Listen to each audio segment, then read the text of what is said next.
Hello दोस्तों, मैं अमजद खान आपका एक बार फिर से बहुत बहुत स्वागत करता हूं आपके अपने यूट्यूब चैनल KSPGS अकादमी पर।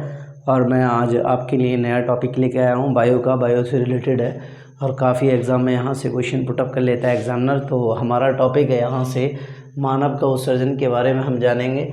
और उत्सर्जन उन सिर्फ सजीव चीज़ों में होता है, मतलब निर्जीव चीज़ों में नहीं होता है। जो चीज़ नॉन लिविंग होती हैं उनमें नहीं होता है, केवल लिविंग थिंग्स में होता है। जैसे मानव और पादप, सिर्फ दो ही में उत्सर्जन पाया जाता है, एक मानव में और एक पादप में। तो मानव उत्सर्जन के बारे में हम पढ़ेंगे, ठीक है ना। मानव उत्सर्जन के पॉइंट है, यकृत है, वृक्क है, आंत है और फेफड़े हैं और त्वचा है। ये सारे के सारे जितने भी हैं, यकृत, वृक्क और आंत और फेफड़े और त्वचा, ये ब्लड को प्योरीफाई करते हैं, ब्लड को प्योरीफाई करने का कार्य करते हैं, मतलब शुद्धिकरण करने का कार्य करते हैं। लेकिन जो 100% शुद्धिकरण का कार्य करता है वह वृक्क करता है। पहले हम यकृत पे बात करेंगे। यकृत इस तरह की आकृति का होता है, ठीक है ना। यकृत में चारों तरफ एक झिल्ली का आवरण होता है। इस तरीके से एक चारों तरफ एक झिल्ली होती है, उसको पेरिटोनियम झिल्ली बोलते हैं। पेरिटोनियम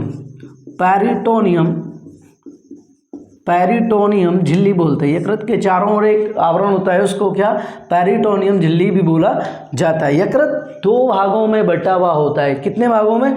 दो भागों में यकृत बटा हुआ होता है। देख रहे हैं कि दो भागों में बट रहा है, एक और एक, दो पिंडों में बटा हुआ होता है। यकृत में विटामिन ए और विटामिन डी संचय होती है, क्योंकि विटामिन डी जो होती है वो कैल्शियम के लिए होती है, और जो विटामिन ए होता है वो संक्रमण रोधी होता है। विटामिन ए का रासायनिक नाम रेटिनॉल है और विटामिन डी का रासायनिक नाम क्या है? कैल्सिफेरॉल है। यकृत में दो धातुओं का संचय होता है, लोहा और तांबा का जो संचय होता है, ठीक है ना। दो धातुओं का यकृत संचय करता है। यकृत में हिपेरिन नामक पदार्थ बनता है, जो मानव शरीर में रक्त को जमने नहीं देता है। वह क्या बनता है? हिपेरिन होता है। हिपेरिन नामक पदार्थ होता है। जैसे बॉडी के बाहर ब्लड निकलता है तो तुरंत ऑक्सीजन पाकर क्या कि एकदम जम जाता है, रक्त का थक्का जम जाता है, लेकिन अंदर इसलिए नहीं जमता है। अंदर ब्लड के साथ ऑक्सीजन भी होती है, लेकिन जमने नहीं देता है। कौन? हिपेरिन उसको जमने नहीं देता है। यकृत का भार जो होता है मोस्टली 1.5 से 2 किलोग्राम का होता है। 1.5 से 2 kg समथिंग का ये यकृत होता है, दो पिंडों में बटा होता है। यूपी पुलिस में यहाँ से बहुत मोस्ट क्वेश्चन पूछ लिया था लास्ट टाइम कि पित्त रस का उत्पादन कौन करता है। अगर इस तरीके से क्वेश्चन पूछेगा कि पित्त रस का उत्पादन कौन करता है, तो उत्पादन यकृत करता है।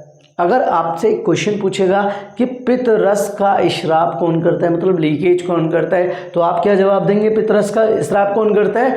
पित्ताशय करता है। अगर पूछ ले कि पित्त रस का संचय कहाँ पर होता है, तो पित्त रस का जो संचय होता है वह पित्ताशय में होता है। और यकृत के चारों ओर क्या है कि एक झिल्ली होती है, जिसको पेरिटोनियम झिल्ली बोला जाता है। मानव शरीर की सबसे महत्वपूर्ण ग्रंथि है, सबसे बड़ी ग्रंथि है और सबसे मोस्टली है। आपसे पूछेगा मानव शरीर की सबसे बड़ी ग्रंथि कौन सी है, तो आप क्या जवाब देंगे? यकृत है। अगर यहीं पर इसका अपोजिट क्वेश्चन पूछ लिया जाए कि मानव शरीर की सबसे छोटी ग्रंथि कौन सी है, तो पीयूष है, पिट्यूटरी, जिसको मास्टर ग्लैंड भी बोला जाता है। ये फुटबॉल के बराबर का होता है यकृत, काफ़ी बड़ा होता है मानव शरीर में, ठीक है ना। आगे बात करेंगे, वृक्क के बारे में जानेंगे। वृक्क के बारे में देखेंगे ये वाला पोर्शन, ये वृक्क है। वृक्क जो है यूरिन बनाने का कार्य करता है। यहाँ से यूपी पुलिस में 3 क्वेश्चन पुटअप कर लिए थे लास्ट टाइम। क्या क्या क्वेश्चन वो पूछ लेंगे हम, उनके बारे में बात करेंगे। जो वृक्क होते हैं, वृक्क क्या है? यूरिन बनाते हैं, यूरिन का निर्माण करते हैं। वृक्क की जो आकृति होती है, मतलब गुर्दों की जो आकृति होती है, किडनी की जो आकृति होती है, वह सैम के बीज के आकार की होती है। किसके?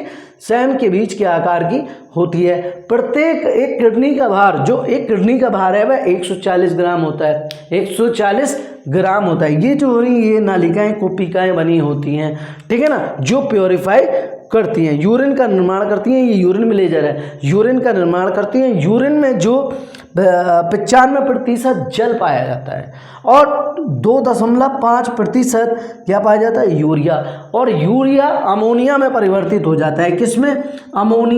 अमोनिया में परिवर्तित हो जाता है। इसी कारण क्या है कि यूरिन में दुर्गंध आती है। और अमोनिया मानव शरीर का सबसे विषैला उत्सर्जी पदार्थ माना जाता है। इसका यूरिन का हल्का सा पीला रंग हो जाता है, किसके कारण? यूरोक्रोम के कारण। यूरोक्रोम के कारण क्या हल्का सा पीला रंग हो जाता है। जो कुछ जीव ऐसे भी होते हैं, जीव जंतु ऐसे भी होते हैं जिनमें क्या मूत्राशय, जिसमें यूरिन ब्लेडर एब्सेंट रहता है, मतलब मूत्राशय जिसको बोलते हैं यूरिन ब्लेडर, वो एब्सेंट रहता है। जैसे सांप है, मगरमच्छ है और पक्षी है, इनमें यूरिन नहीं करते हैं, ठीक है ना। अब यूरिन का जो पीएच मान है, अगर आपसे क्वेश्चन इस तरीके से पूछेगा कि यूरिन का पीएच मान कितना है, तो यूरिन का पीएच मान कितना है? 6 है। अगर वहां पे आपसे इस तरीके का क्वेश्चन पूछ ले कि ताजे यूरिन का पीएच मान कितना होता है, तो ताजे यूरिन का पीएच मान 4.5 होता है। कितना? 4.5 होता है। आगे बात करेंगे कि आंत के बारे में बात करेंगे। सामान्यतः मनुष्य 24 घंटे में 6 से 7 लीटर आंत रस स्रावित कर देता है वेस्ट मटेरियल के थ्रू। फेफड़े का पोर्शन ये वाला है, ठीक है ना। मानव शरीर में 2 फेफड़े होते हैं, ठीक है ना। फेफड़े का यहाँ से जो क्वेश्चन बनेगा, जो उत्सर्जन का क्वेश्चन बनेगा, जो मानव शरीर से क्या है कि ब्लड का रक्त परिसंचरण होता है पूरी बॉडी में, और जब बॉडी में परिसंचरण होता है तो ये फेफड़े क्या करते हैं कि ये कार्बन डाइऑक्साइड को बाहर निकालते हैं ब्लड के थ्रू, और कार्बन डाइऑक्साइड एक विषैली गैस है और फ्रेश ऑक्सीजन अपनी बॉडी में लेते हैं। त्वचा की दीवारों पर, त्वचा में क्या पाई जाती है? त्वचा में क्या पाया जाता है कि त्वचा में संवेद ग्रंथियाँ पाई जाती हैं, और संवेद ग्रंथि से क्या पसीना निकलता है? यूरिया की फॉर्म में, जो विषैला पदार्थ होता है। तो पूरा ये कंप्लीट मैंने आपको एक बना कर दिया है, पूरा एक डायग्राम अच्छे से यहाँ से क्वेश्चन पुटअप कर सकते हैं। मैं होप आपको ये क्वेश्चन, ये टॉपिक बहुत पसंद आया होगा, और यहाँ से आपको क्वेश्चन भी एग्जाम में मिलेंगे, ठीक है ना। ओके, जय हिंद, जय भारत।